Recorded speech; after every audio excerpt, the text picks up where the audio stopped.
Your engine company just pulls on scene of a structure fire. You want to take a look at exterior flashover signs. You want to take a look at the thick, dense black smoke that will be exiting under pressure. That could be a warning sign for you. Take a look at the smoke. Is it re-entering into the structure or not? Also, vent and cool the smoke. We use that term hitting it hard from the yard.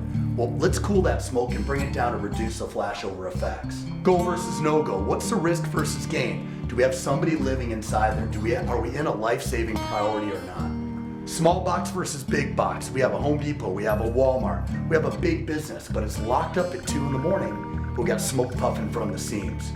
Do we have contents burning, or do we have some structure components burning where we need to be on guard? Let's take a look at interior firefighting. What are the smoke conditions doing? Do we have rollover? We need to constantly monitor the volume, velocity, density, and color of the smoke. What's the temperature of the smoke? Let's use some of our tools. Let's use our thermal imager. Let's use short bursts at the ceiling. Use the water for your protection. If you're not keeping a hold of that fire, you may have to sweep the ceiling with a straight stream going from wall to wall. Orientation of room. As we're moving in, we're feeling the walls up 3 to 4 feet. We're looking for a window. We're feeling for furniture. What room are we in? Are we in a bathroom, a closet, a kitchen?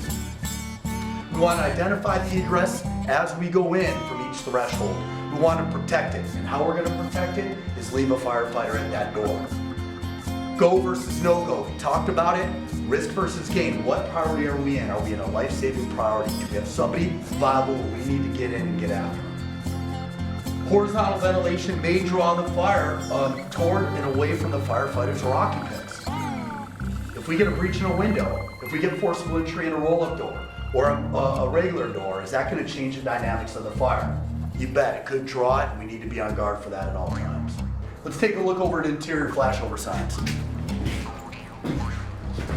Is there rollover? And are we controlling the rollover over our head? How about lack of visibility? Are we staying underneath the neutral plane? And we'll talk about that in a second. Talk about furniture off-gassing. We got the rubbers, the synthetics, the plastics. What's our flashover curve doing? It's skyrocketing a lot faster, so we need to be on guard for flashover. The acceleration of the downward neutral plane. We go in, neutral plane's here, and it's getting lower and lower, and it slams to the floor. Are we cooling what's above us? And are we controlling what's above us? What's our TI look at? What's our temperature? Is it greater than 800? We need to control the environment. Cool it. Vent and cool the smoke like we talked about. If we can reach up to the 1100 degree mark, we're talking flashover. Any questions, fellas? Let's get out there and train.